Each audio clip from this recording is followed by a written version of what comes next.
meeting with the chief ministers and state finance ministers, the outlay for this scheme is being enhanced from 10,000 crores in the budget estimates to 15,000 crores in the revised estimates for the current year.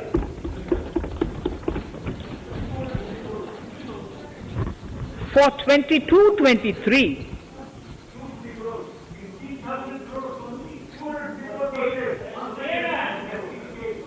I'll repeat that sentence for the benefit of many of our honorable members.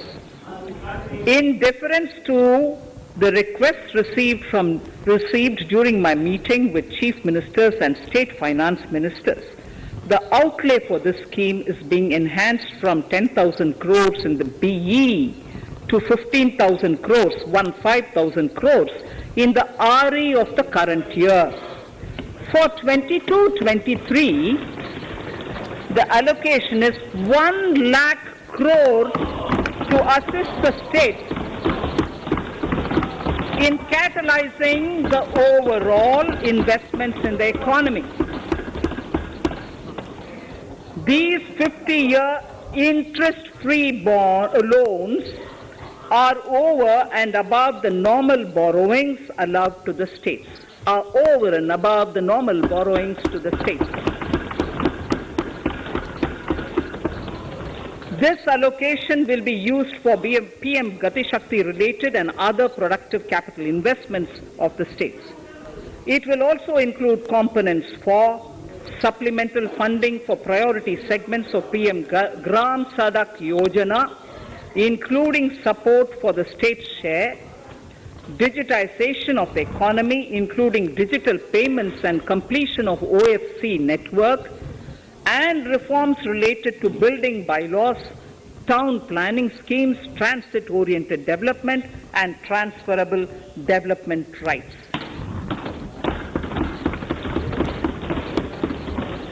In 22-23, in accordance with the recommendations of the 15th Finance Commission, the states will be allowed a fiscal deficit of 4% of the GSDP, of which 0.5% will be tied to power sector reforms, for which the conditions have already been communicated in 21-22. Fiscal management. As against a total expenditure of 34.83 lakh crores of rupees projected in the BE 21-22, the revised estimate is 37.70 lakh crores. The revised estimate of capital expenditure is 6.3 lakh crores of rupees. This includes an amount of 51,971 crores towards settlement of outstanding guaranteed liabilities of Air India and its other sundry commitments. Coming to the budget estimates, Honorable Speaker, sir, the total expenditure in 22-23 is estimated at 39.45 lakh crores, while the total receipts other than borrowings are estimated at 22.84 lakh crores of rupees.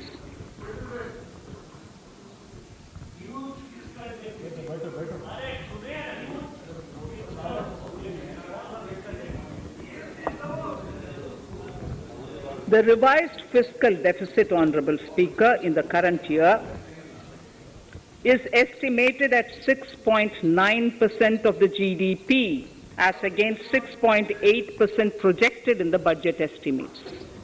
The fiscal deficit is in 22-23 is estimated at 6.4% of the GDP, which is consistent with the broad path of the fiscal consolidation announced by me last year to reach a fiscal deficit level below 4.5% by 25-26. While setting the fiscal deficit level in 22-23, I am conscious of the need to nurture growth through public investment to become stronger and sustainable. I will now move to Part B of my speech.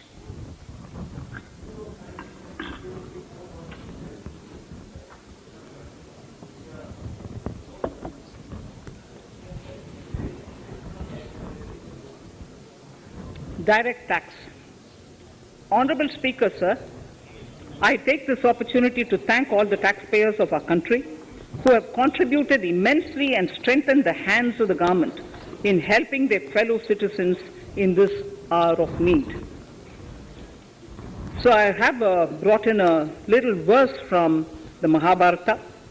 I won't spend more time reading because I would like the speech to get enough time. However, the substance of it is the king must make arrangements for yoga kshema, which is the welfare of the populace, by way of abandoning any laxity and by governing the state in line with dharma, along with collecting taxes which are in consonance with dharma. This is Mahabharata Shanti Parva Adhyaya, Shloka 11 from 72. Drawing wisdom from our ancient texts, we continue on the path to progress. The proposals in this budget, while continuing with our declared policy of stable and predictable tax regime, intend to bring more reforms that will take ahead our vision to establish a trustworthy tax regime. This will further simplify the tax system, promote voluntary compliance by taxpayers, and reduce litigation. Introducing new updated return. India is growing at an accelerated pace and people are undertaking multiple financial transactions. The Income Tax Department has established a robust framework of reporting of taxpayers' transactions. In this context, some taxpayers may realize that they have committed omissions or mistakes in correctly estimating their income for tax payment. To provide an opportunity to correct such errors, I am proposing a new provision permitting taxpayers to file an updated return on payment of additional tax. This updated return can be filed within 2 years from the end of the relevant assessment year.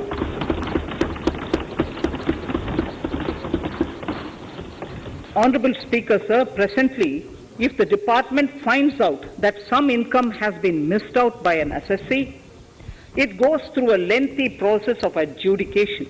Instead, with this proposal now, there will be a trust repost in the taxpayers that will enable the assessee herself to declare the income that she may have missed out earlier while filing her return. Full details of the proposal are given in the finance bill.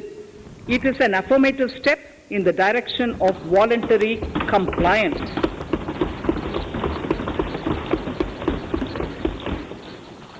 Reduced alternative minimum tax rate and surcharge for co-operatives. Currently, cooperative societies are required to pay alternate minimum tax at the rate of 18 and 1.5%. However, companies pay the same rate, the same, which is the alternate minimum tax, at the rate of 15%.